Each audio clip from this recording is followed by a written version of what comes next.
Bonjour, dans cette vidéo, j'aimerais partager une chose qui m'a frappé en relisant 1 Corinthiens 12, versets 25 à 27. Paul y fait un constat, il y est écrit « Il n'y a pas de division dans le corps ».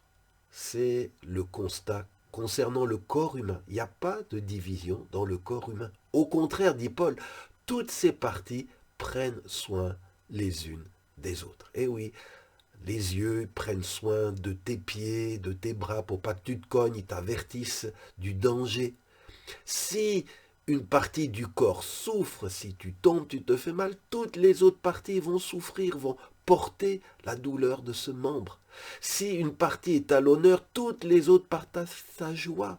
Quand ta tête va bien, tout le corps va bien. Quand ton corps est en forme, tout ton corps s'en réjouit.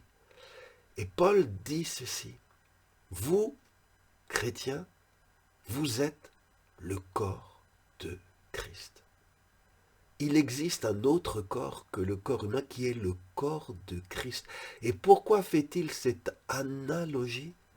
Parce que Paul veut dire que si nous faisons partie du corps de Christ, il ne doit pas y avoir de division dans le corps.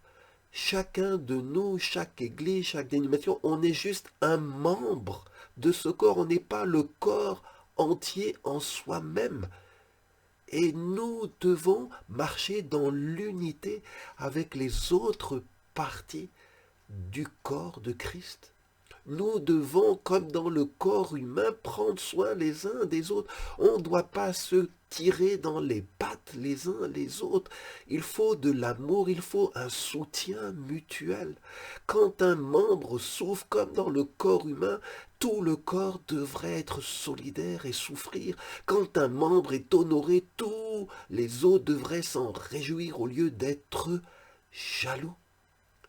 Bien-aimés, oh, puisse le corps de Christ ressembler à ce qu'est notre corps.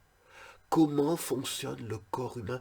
Oh, puisse Dieu toucher notre cœur pour que nous puissions nous repentir de toutes nos égoïsmes, nos jalousies, toutes nos critiques, nos médisances.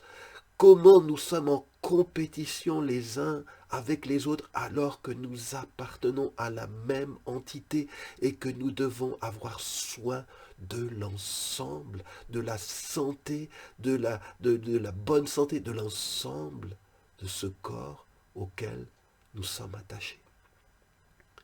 Bien-aimé, Jésus a prié.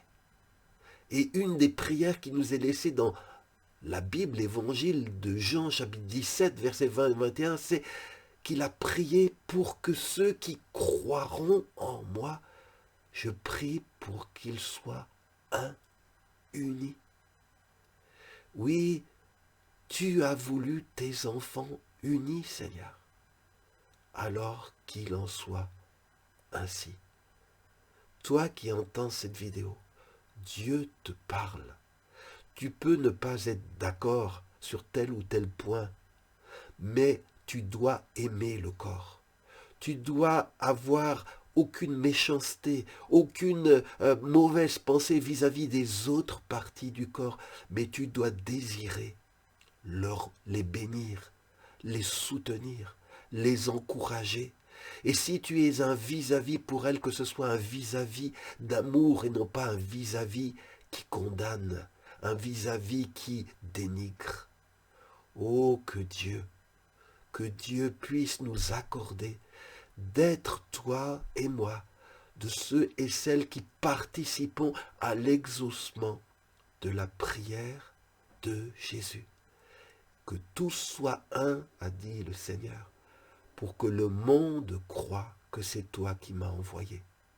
Comment le monde peut-il croire si déjà nous, enfants de Dieu nés de nouveau, nous nous entendons pas nous-mêmes, nous nous critiquons, nous nous aimons pas?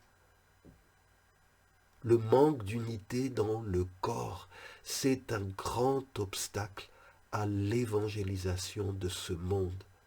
Les gens disent parfois, je croirai dans votre Dieu, quand déjà vous vous aimerez entre vous, chrétiens entre églises.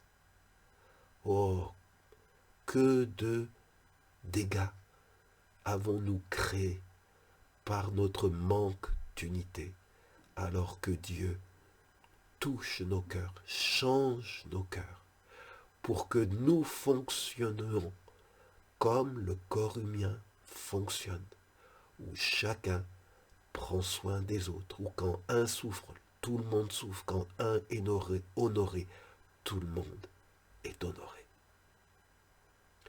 Bien-aimés, je sais que vous avez écouté ce message et qu'il touchera votre cœur. Et je vous demande de prier pour la bonne santé du corps de Christ. Et je vous donne rendez-vous vendredi prochain pour un nouveau message.